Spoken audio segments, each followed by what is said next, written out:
Americans saying that they think the U.S. takes into account the interest of other countries a great deal or a fair amount. You go back to 2002 in a pre-Iraq War survey, it was 75% of Americans who held that view.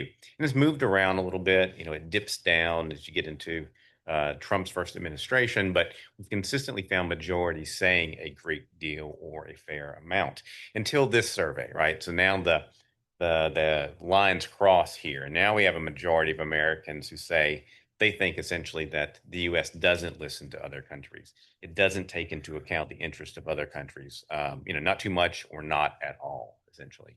So, a big shift, I think, over time in terms of how Americans think about how the U.S. is engaging with other countries around the world. How much is the U.S. considering the interest of other countries? And as you saw on the last slide, of course, a lot of this change is driven by Democrats who've become much more likely to say not too much or not at all in this most recent survey. So, one of these trends we have really long running data on and a big shift over time. Let's see. There we go. Oh, they're doing weird things. Get right. Seems to. There we go. Okay, maybe just an extra picture of me thrown in there. So there you go. This is a battery of questions we've asked a few times. We've asked Americans this set of questions, and also asked people around the world similar set of questions, where we read people a list of countries, and for each one we ask them, do you think this country, its influence is essentially getting stronger? Is it getting weaker? Or is it staying about the same? And I think you get some interesting differences across the various countries that we asked about. Every time we've asked it, China is at the top of the list, essentially. You can see a little over 6 in 10 Americans here say that they think China's influence in the world has been getting stronger in recent years. That's actually down a little bit from the last time we asked it, but consistent with what we've seen over time with more and more Americans saying, we think that China's influence is growing stronger. You see similar results when we ask this question internationally as well. A plurality of Americans say that they think Israel's influence has been getting stronger in recent years. You can see, the various other countries, kind of, mixture of views about other nations. Often people say they think the influence of that country is staying about the same. Once you get down to the bottom here, you can see something we typically find, which is that when we ask about Western European countries, you get some of the lowest percentages of people saying they think these Western European nations are getting stronger when it comes to world affairs. You look at Britain, the UK, 34% sort of post-Brexit. This is typically what we've seen. Pretty high numbers say they think the UK is getting weaker. The two countries that have the largest share of people saying they are getting weaker are the U.S. and Iran, right? Two countries, engaged in conflict. Now, of course, a lot's happened. There's news today about, possible agreement between the U.S. and Iran. But I think it's interesting that you get the biggest numbers of people saying the U.S. and Iran are getting weaker when we ask about all of these countries on this survey. We did ask some questions about how President Trump is handling various foreign policy issues. You can see here, dealing with Israel, Canada, tariffs, Mexico, Venezuela, dealing with China. Pretty consistent results across these various battery items, right? It's generally around 7 in 10 Republicans who say that they approve, they're confident essentially that Trump can make good decisions when it comes to these various foreign policy issues. It's about 4 in 10 when you talk about the general public. And then, it's anywhere from 9 to 16%, very small number of Democrats who say they're confident in Trump's ability to deal with these various issues. So, often what you see is fairly straight line kind of partisan views, right? If you think you have confidence in Trump on one issue, it applies to other issues. If you lack confidence in him in one issue, it's generally true on other issues as well.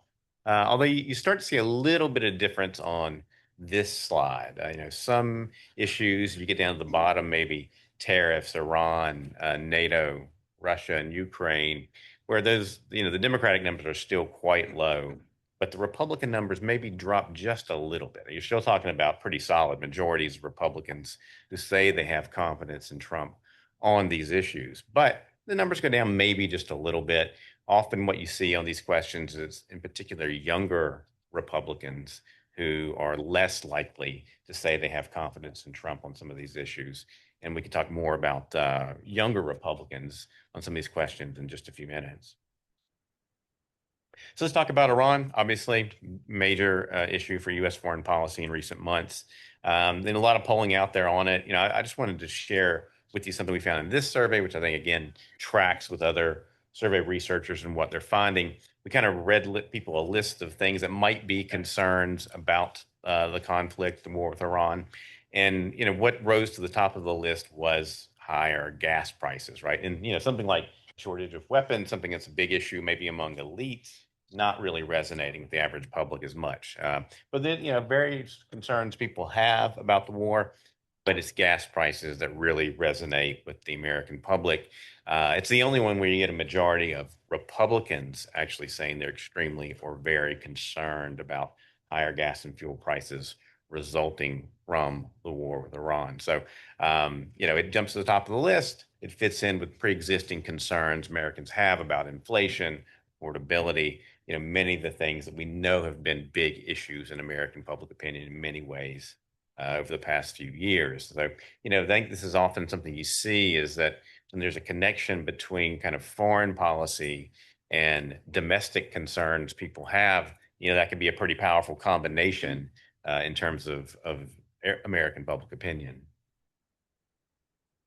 Israel, this is a topic that, some of our surveys have gotten some attention for recently, similar surveys by other researchers out there studying American public opinion, which is that, there's been a sharp change in terms of how Americans view Israel. This is our basic kind of favorability question. We ask this question about a lot of different countries and organizations. We've asked it a few times about Israel. Do you have a favorable or unfavorable opinion, basically? And if you go back to 2022, you had a 55% majority of Americans saying they had a very or somewhat favorable opinion of Israel. That has dropped to 37%, right? So it's down 18 points. Meanwhile, the unfavorable numbers are up 18 points. So again, another place where you see these lines crossing, and you see it in different ways in our surveys. And again, other researchers asking similar kind of questions found a similar kind of pattern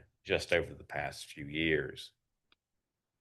Now, one of the things I think that is interesting on this question about Israel is when you look at it not only by party, but also look at it by party and age. So if you start off at this total column, this is the full sample of American adults.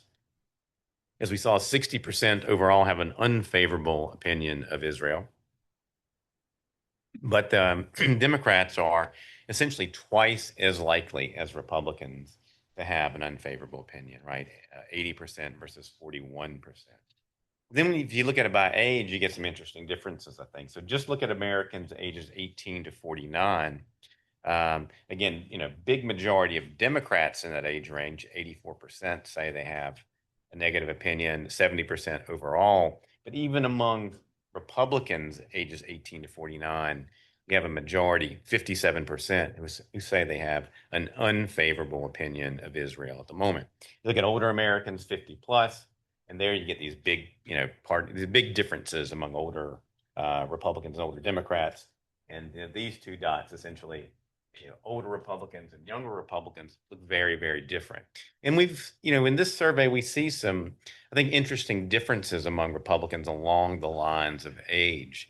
Younger Republicans are sort of less likely to think of China as an enemy. They're less likely to say the U.S. is gaining influence in the world. And they look different on Israel and like a couple of other issues too. So that's something I think we want to keep paying attention to as we move forward. Do we see these sort of divides along age lines opening up in important ways within the Republican Party? Again, we don't want to make too much of it yet, but it's something we see a little bit of evidence of here. I think it's worth sort of paying attention to as we study public opinion over the next couple of years. We've asked a number of different questions about NATO and Russia and Ukraine over the past few years. And this is one we have a very long running trend. Again, this basic kind of favorability measure. You have an unfavorable or favorable opinion of NATO. This is tracking those favorable views over time among Democrats the American public and among Republicans. And, there's always been, or typically has been, a bit of a partisan divide on this question going all the way back to 2009. You can see, back then, 60% of Democrats had a favorable opinion of NATO, 49% of Republicans. But it wasn't necessarily a huge difference. And you can track it over the years, but it opens up a bit during Trump's first term. Of course, he's had some reservations about the alliance.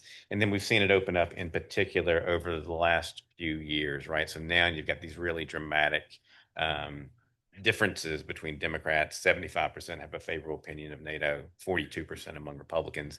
Among the total population, it's still positive, and that's typically what we've seen in recent years. You get, nearly 6 in 10 Americans overall saying they see NATO favorably. Most Americans think the U.S. benefits from being a part of NATO, et cetera, but there are big differences among partisans.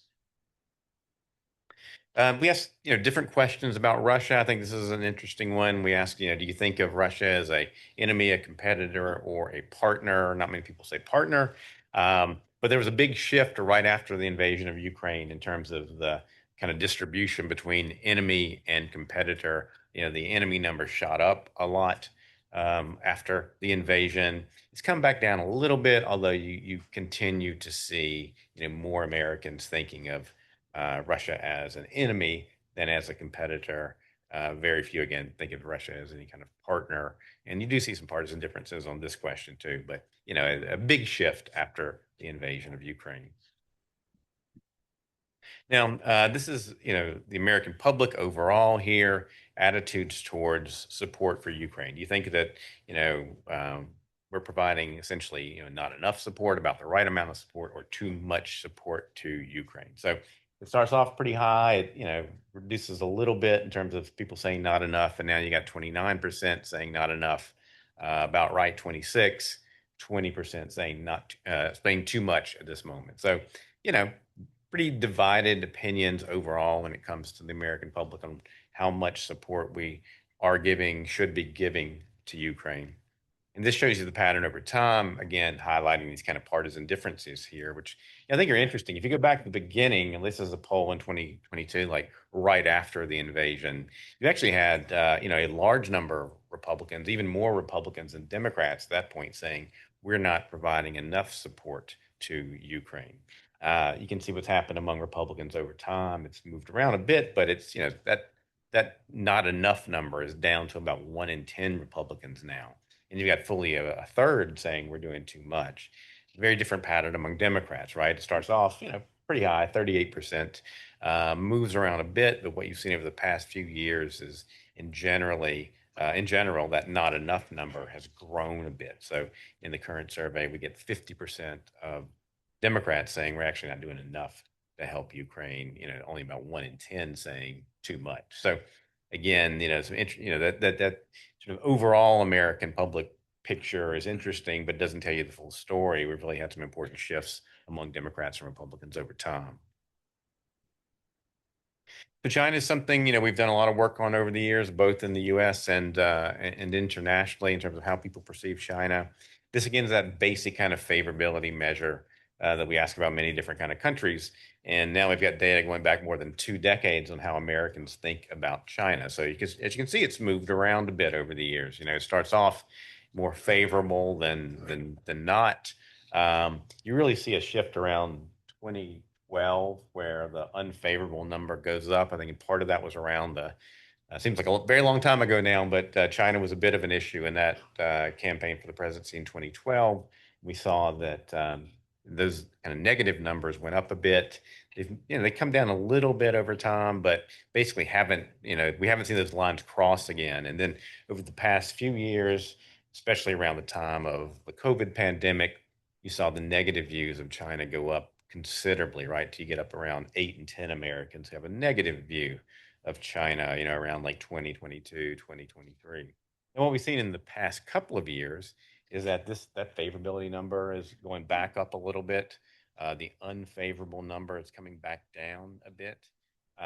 It's still pretty negative, right? It's still just 27% of Americans who say they have a positive view of China, but it's up, right? It's moving in that direction. So that's something, again, we'll want to keep monitoring.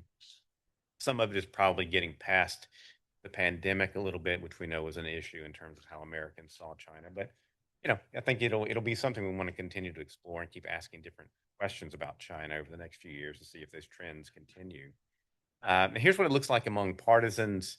This is the percentage with a favorable opinion of China over the years, and it's pretty consistently, not in every survey, but pretty consistently been more positive among Democrats. But also, given the kind of differences we see between Democrats and Republicans on so many things, these differences actually aren't that huge, right? And the lines, move pretty much in parallel with one another, which I think is interesting. If you looked at it by age, you'd see something similar. It's younger Americans have more positive views about China, but the differences aren't huge, and the gaps between young and old kind of move in parallel with one another. They opened up maybe a bit in the past year or two, but again, both Democrats and Republicans are both growing a bit more positive. So again, we'll want to see those trend lines. We'll want to see if these partisan divisions that we see on so many things become wider when it comes to China as well. So again, the topic we'll keep looking at. I wanted to talk a little bit about how Americans see G7 countries, since the G7 is taking place as we speak, I guess. I think Trump just landed in France a few hours ago. So this is actually some data from last year, but I just wanted to share it with you. This is the green bar is how Americans feel about these countries. Then the blue bar is how these countries feel about America, essentially, right? So big gaps quite often right now, right? Americans tend to have positive views towards the other countries in the G7. That favorability, this is again the favorability numbers that we often ask and report. Lower, right, in terms of how people in the other G7 countries are seeing the United States. And then, this, to your point earlier, Adam, this, how the world sees the U.S. is something we will soon have some new data on. So we'll go back and ask this favorability question in these countries and in other countries and see, what's changed. Now, again, do see some partisan differences when it comes to how Americans see other countries, including the other G7 allies, the United States. Not necessarily everywhere. You look at Japan, not really much of a difference there between Democrats and Republicans. Big differences on Canada. I mean, still, you get a majority of Republicans say they have a positive view of Canada. So I wouldn't want to make too much of it, but there is a difference there. Obviously, there been some tensions early on between the Trump administration and Canada. A little bit on like Italy, the UK, Germany, especially France, though, as always. This is going back to the Iraq War days. We have constantly seen big differences between Democrats and Republicans on France. Although again, it's 51% of Republicans too. So I want to be a little cautious about making too big a deal, but you do see some differences when you ask Americans about other countries.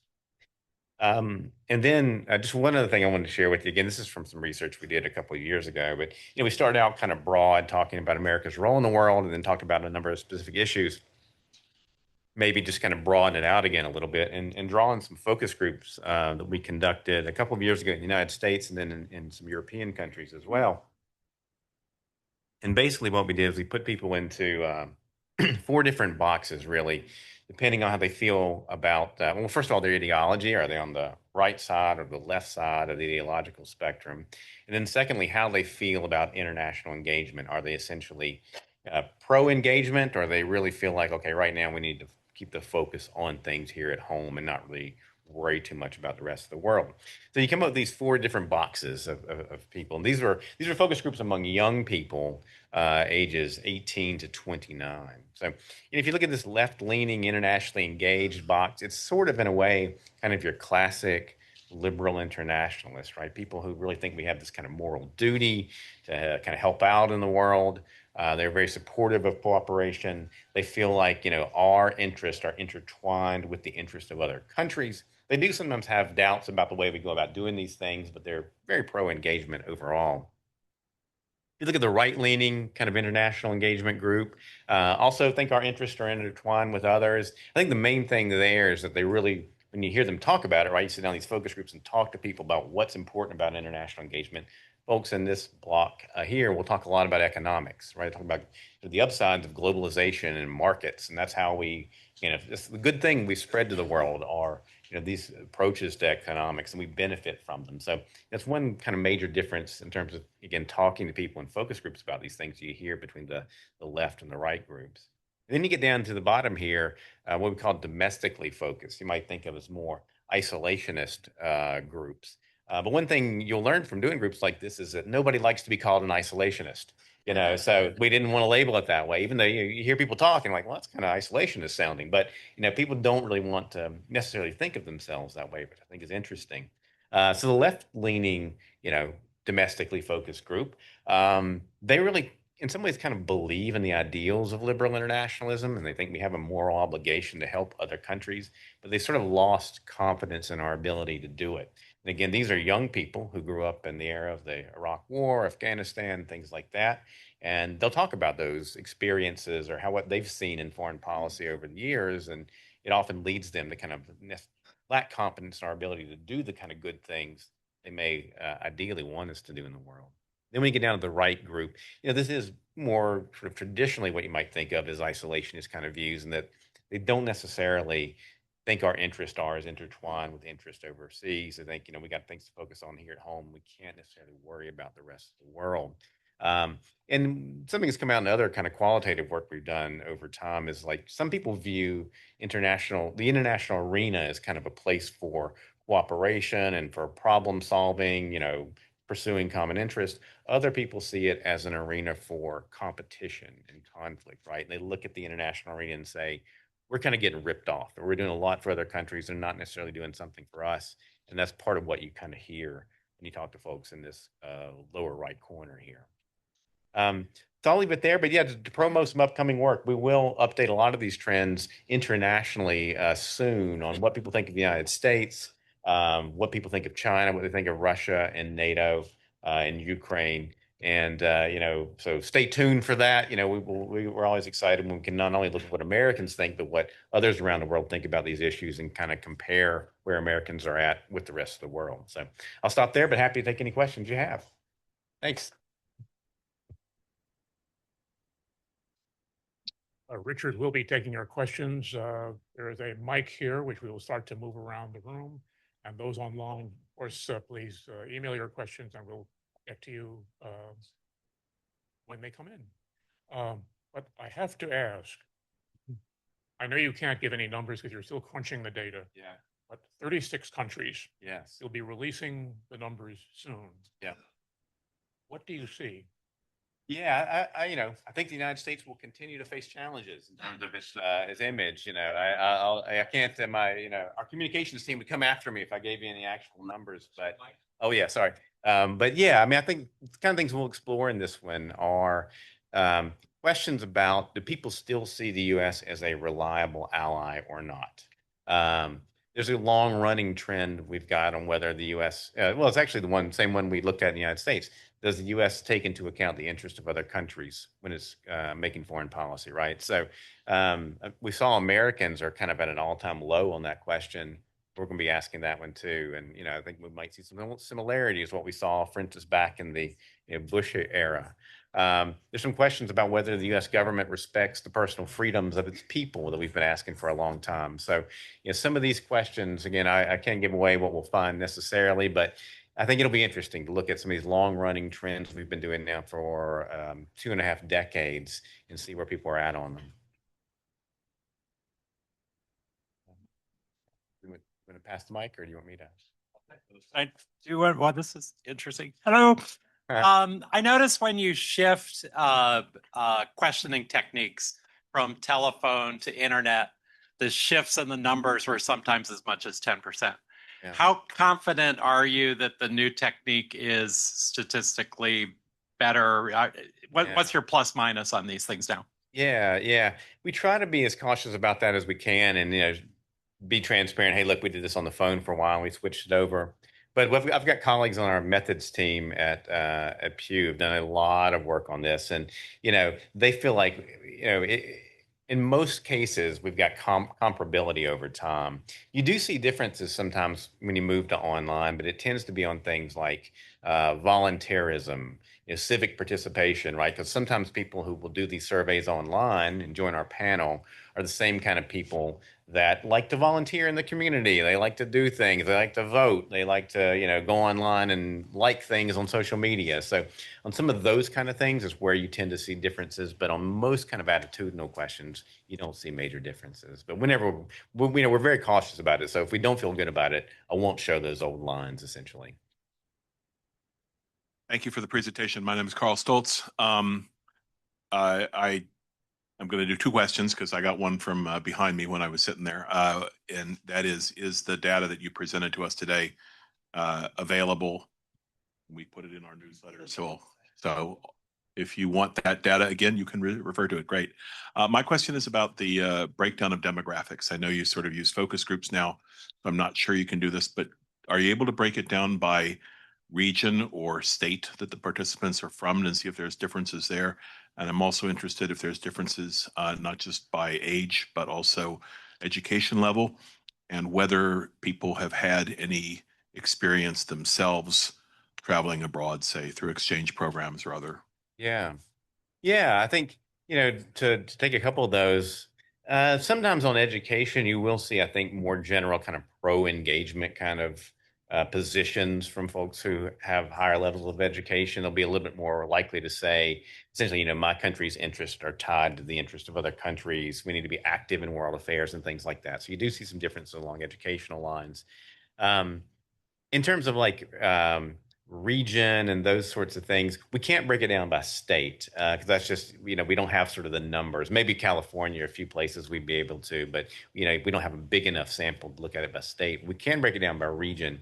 We don't typically see a lot of differences, although, if you have particular questions, feel free to follow up with me. I'd be happy to look at any given question, but it's not typically as big an explanatory factor as lots of other things. I mean, if you have a state that's heavily Republican or heavily Democrat, obviously you're going to see some differences there, but it's more about that partisanship than it is about region.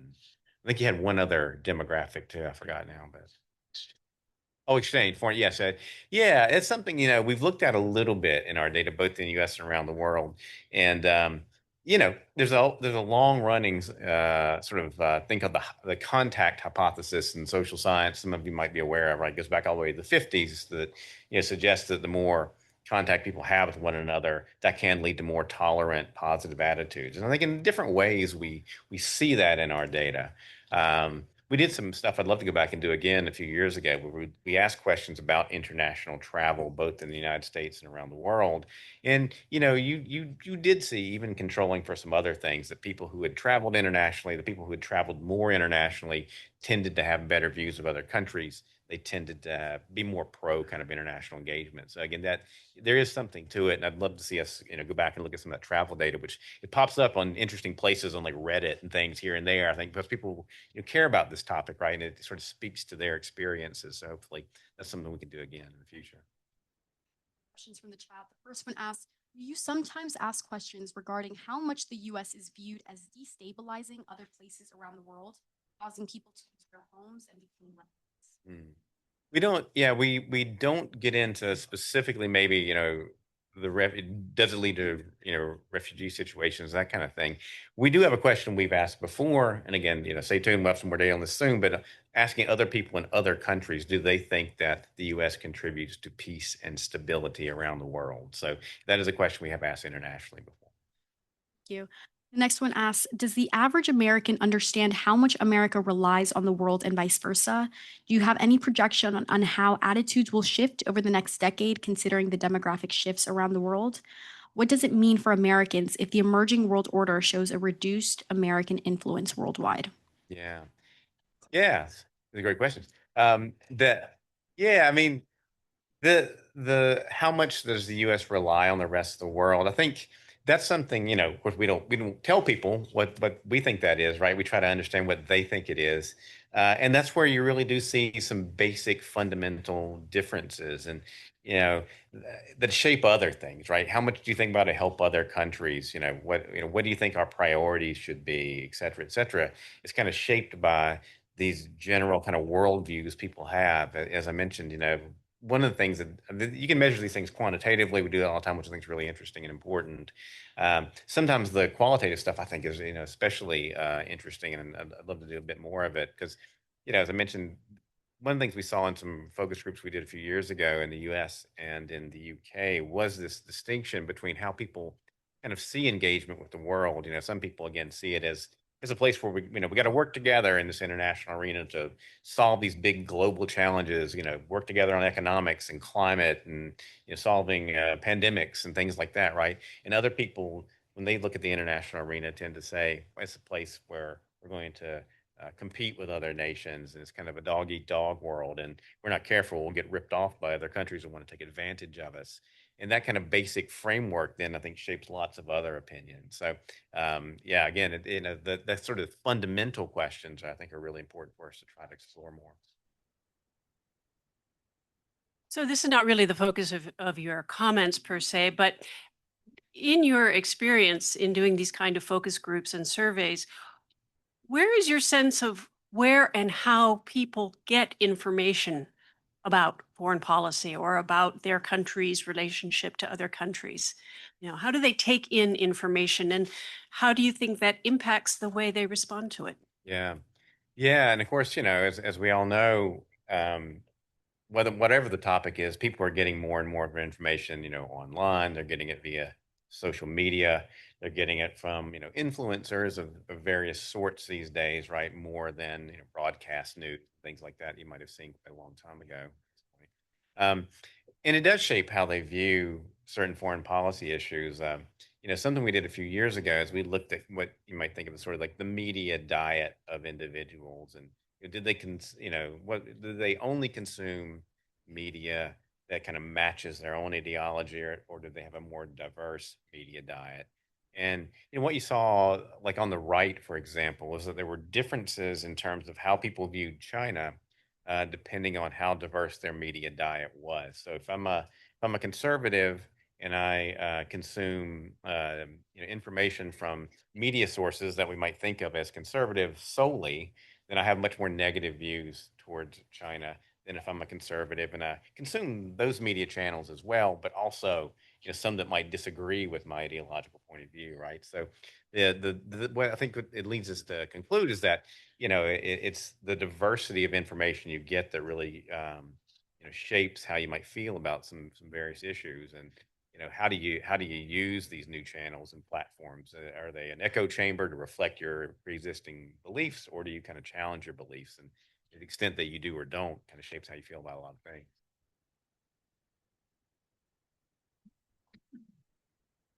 Some of you are on, excuse me, some of you are on the middle of rows and might be having trouble getting to the microphone. So I will also pass it around. But first, we have a question.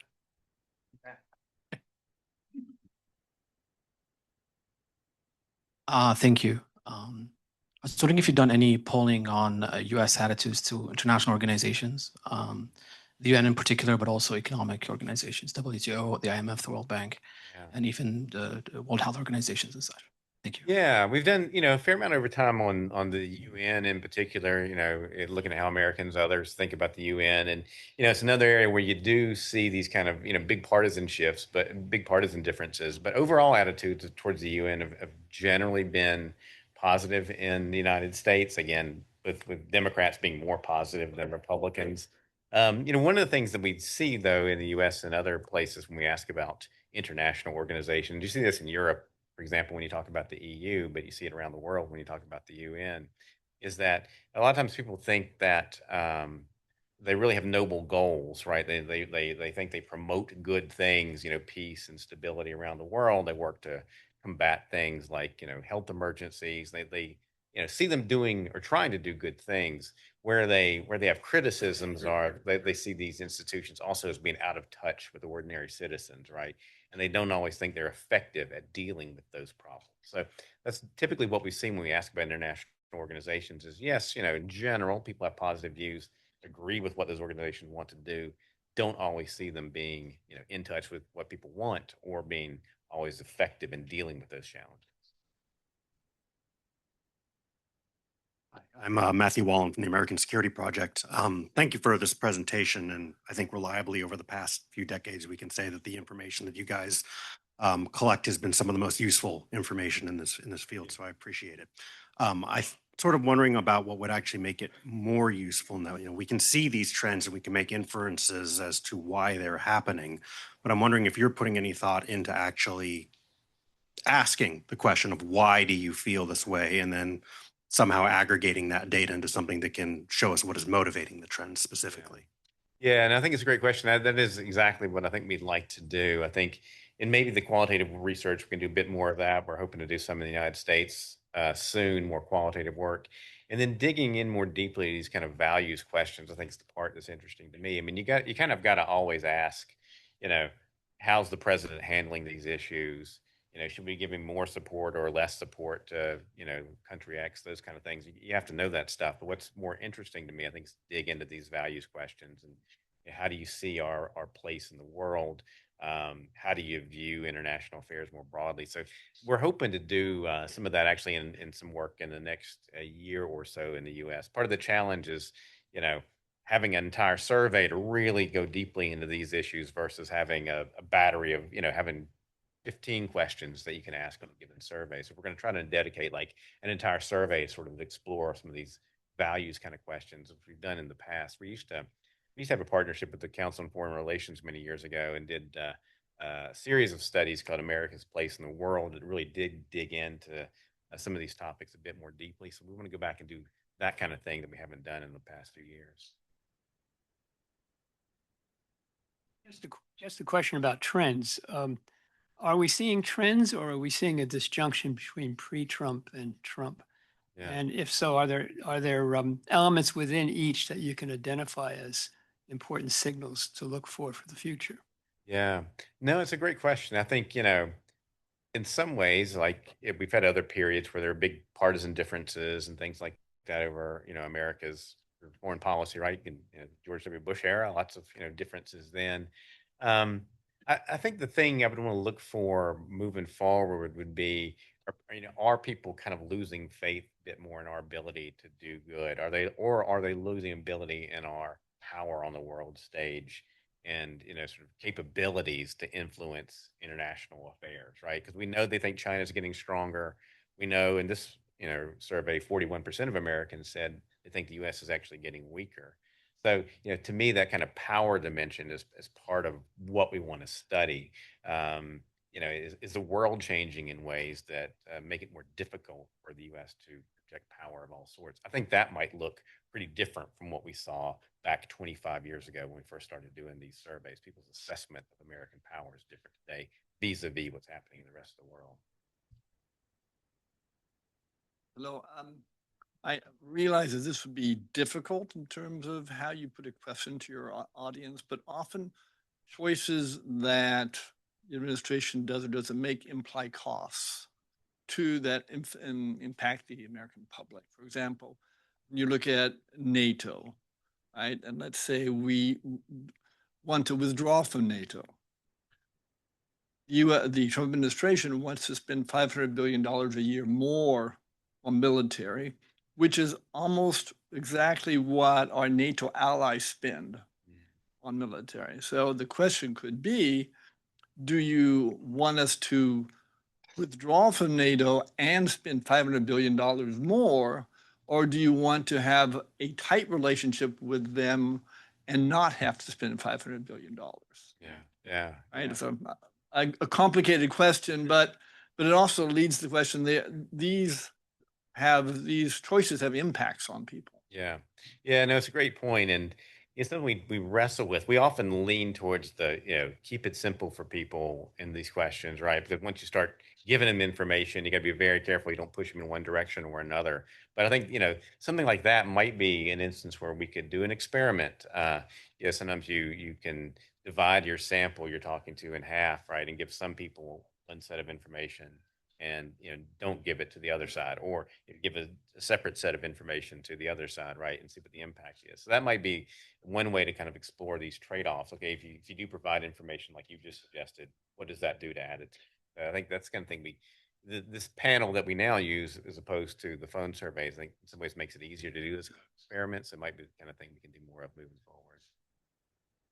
So in this era that could be called the post-truth era, are you guys, as far as Pew goes, are you considered good by all people, or are you actually in the enemy camp as far as certain people are concerned? Yeah.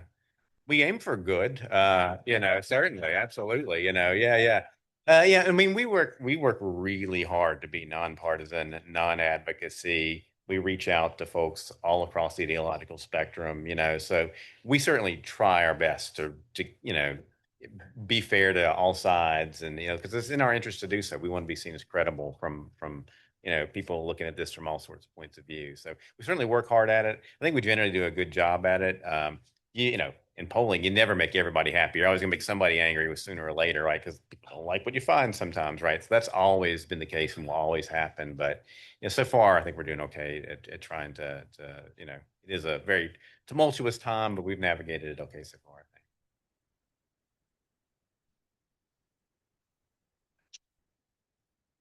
All right, stand up, but I think I'll just speak from here. Thank you. I didn't see much about Latin America. Is that an area you've been looking at specifically in a separate survey, or it just didn't come up in the countries? Yeah.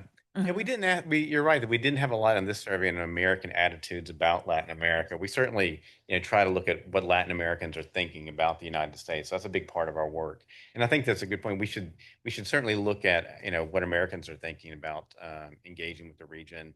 We saw that, Trump's dealing with Venezuela was not very popular, right? So that's one thing we certainly saw. So far as dealing with Cuba have not been very popular. So some particular things the Trump administration is doing have not overall been popular. But beyond that, it would be interesting to look at, more broadly set some questions about Latin America. We looked at it, sort of views about Mexico and dealing with Mexico and things like that in the past. So that's one area where we've looked at sort of, bilateral relations and that kind of thing. So I think there's a bit more of that we might have to do. Thank you. Very interesting presentation. I had a question about those who were surveyed. How do you recruit those who are surveyed? And also, when you're asking a question about do you support Israel or which country, often I know that several people that support Israel, but they don't support Netanyahu's government. And how do you differentiate that? Yeah, and well, we try to recruit people based on sort of a probability-based method. So, what you might see is lots of, I won't comment on any particular other survey out there, right? But sometimes people are recruited into a panel, off the internet or something like that, right? And then they conduct a survey among people they've recruited, and they try to weight the data at the end of the day to match the country's demographics. And we try to kind of do a lot of that up front, and have a potential list of all Americans essentially with a known probability of being included, and reach out to them and recruit a panel that's representative to begin with. We don't have to weight it so much on the back end, if that makes sense. The key is having a known probability of for each person out there, what the probability of it being included in the panel is to begin with, essentially. And then, sorry, your other question was? Oh, yeah, it's something that you see with a lot of attitudes towards different countries and leaders and people, right? So when we've asked about sort of Netanyahu, he gets more negative ratings than Israel does overall. When we ask about the Israeli government, it gets more negative ratings than, say, the Israeli people. And that tends to be true generally. We've asked other people around the world what they think of Americans. Americans often get higher ratings than the country does. When we ask Americans or others about the people of China, the people get higher ratings than the government does and things like that. So people do make these kind of differentiations. And I think that, that matters in some important ways.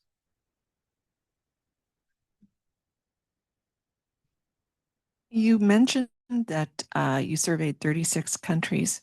How did you select those countries, and what's the breakdown by region?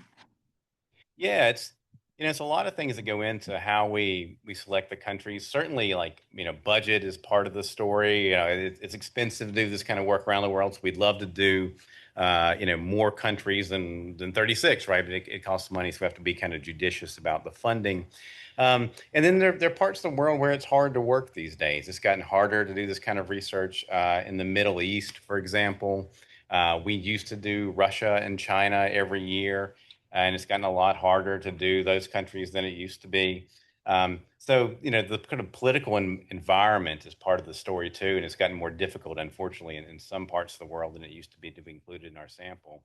And then the other part of it is we do try to get as good a representation from countries around the world as we possibly can. So, if you look at the survey we'll have coming out soon, we have a lot of European countries. I think we have 10 European countries. So that still is probably overrepresenting Europe a bit, but we have a good number of countries from Latin America, Sub-Saharan Africa, middle income and high income nations from Asia as well. So we do the best as we can to have a good representation of countries from around the world. And we also try to have a lot of the G20. I mean, there's certain countries we don't have that are in the G20, again, Russia, China, Saudi Arabia. But for the most part, we've generally covered the G20. So we have the kind of the biggest economies in the world, some of the most politically influential countries in the world. So again, it's kind of a hodgepodge of different criteria we use, but at the end of the day, we think we get enough countries to essentially say, this is a global representation, right? It might not have every country. It's got some obvious missing pieces. Again, China being a good example of that. But in general, we can kind of claim this is a pretty good representation of what people around the world are thinking. You've been doing this for years. How do you see this evolving? You have data that will be released shortly, as well as what you shared with us today.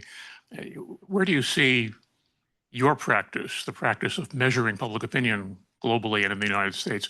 Where do you see that going in the next year or two?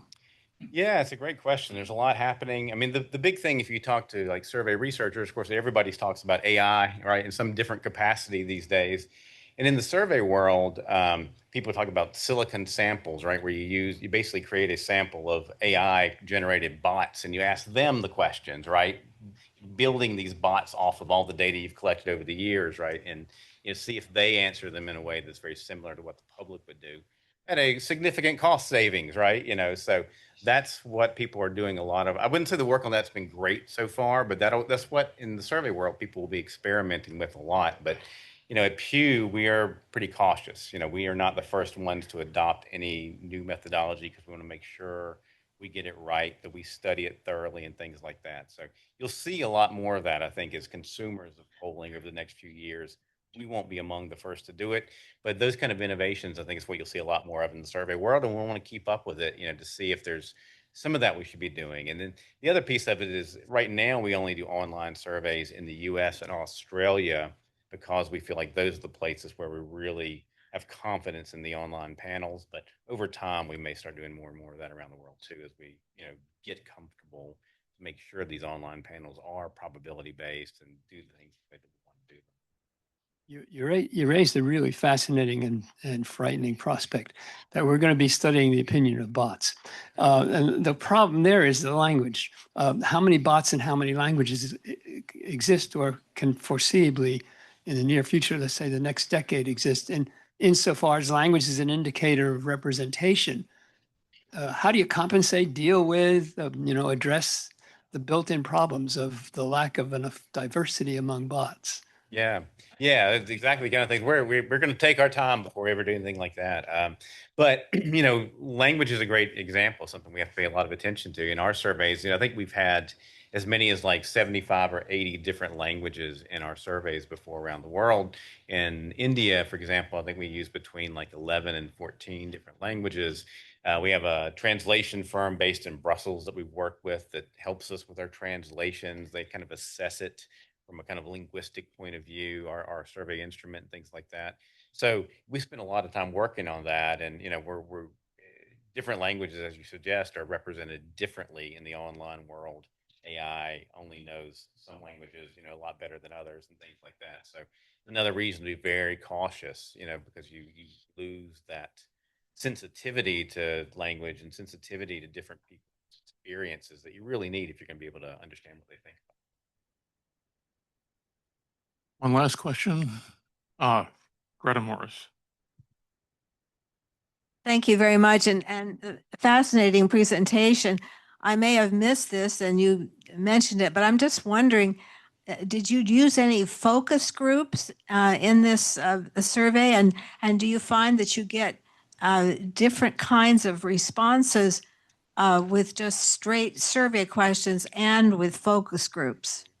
Yeah, we didn't necessarily for this specific study, but we have done, focus groups in recent years, both among Americans and Europeans in particular. And, you don't get contradictory data from those things. You just get a lot more depth in the focus group. So you really can ask people what they mean, in their own words. Something else we do, again, this survey wasn't included in terms of our approach, but is an open-ended question. We found that those are also kind of helpful middle ground sometimes. So you get to ask people a broad question. We asked people, for example, what would make democracy work better in your country a few years ago? And they explained in their own words what they meant, and then we coded it on the back end and things like that. So sometimes that's a good sort of hybrid where you're still allowing people to talk about what their thoughts are in their own words, but you can, at the end of the day, attach some numbers to it as well. So those are kind of 3 different methods. We try to use all of them, essentially. Thank you. Oh, moderator's privilege. One last question. Do you agree to come back next year? Absolutely. Anytime. Yes. Yeah.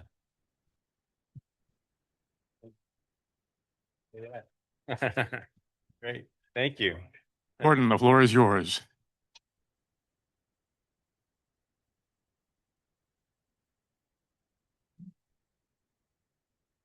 Thank you, Adam. Thank you, Mr. Wike.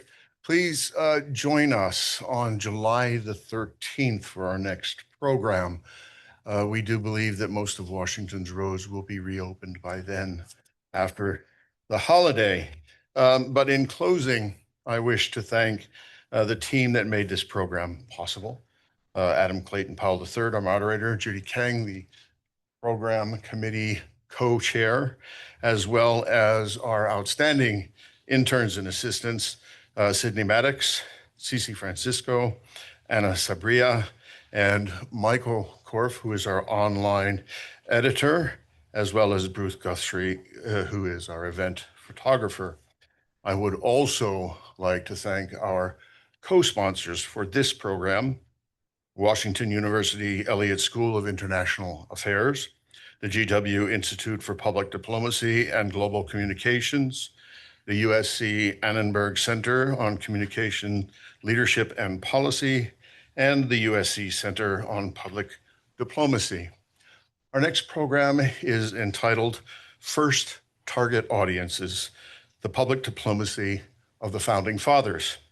To discuss this with us, we will have a 3-person panel, including Martha Bales, author of Popular Culture, Public Diplomacy, and America's Image Abroad; Caitlin Schindler, who is the author of The Origins of Public Diplomacy in the U.S. Statecraft, Uncovering a Forgotten Tradition; and Eric Weiner, author of Ben and Me.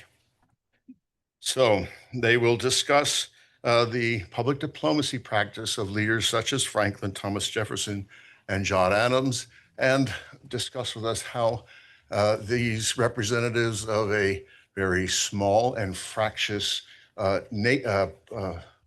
pre-nation convinced European publics to open their purses and fund our rebellion.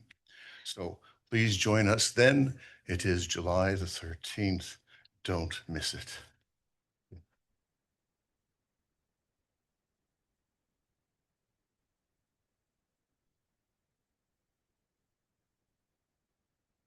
Thank you, Gordon, and thank you everybody who came today to give us a fantastic audience. I just want to let you know you are all welcome to stay behind and join our annual general meeting if you are a PDC member or want to be a PDCA member. There are still a few sandwiches in the back and potato chips also, so if you need nourishment, please stay for that as well. We're going to start our meeting in about 5 minutes after everyone's had a chance to regroup and get some water or coffee. I do want to mention one other very important public opinion survey now taking place, not run by Pew in this case, but by PDCA, by our interns. And that is our summer fun survey on the best musical number, the best song to represent each U.S. state and territory. It started last week with Maine, We've done Maine, Vermont, New Hampshire, Massachusetts, and Rhode Island, and I think Connecticut is today. All you have to do is visit Public Diplomacy Council of America on Facebook or Instagram and cast your vote. You can go back and vote in previous primaries. This is an unstructured election process. Rock lobster is very controversial because there are some people who say Maine does not have rock lobsters, but yeah, that, as you can see, we're already getting into a partisan divide over certain songs. But please go back and vote for the 5 previous states and the new states to come. Connecticut today, tomorrow, New York. I think everyone has an opinion there. But please vote, because the more of you that go onto these sites and vote, the better the algorithm and the more people that see it. So please support PDCA by voting, even if you don't know the music of every state. Knowing something has never stopped voters before. So yes. 5 minutes.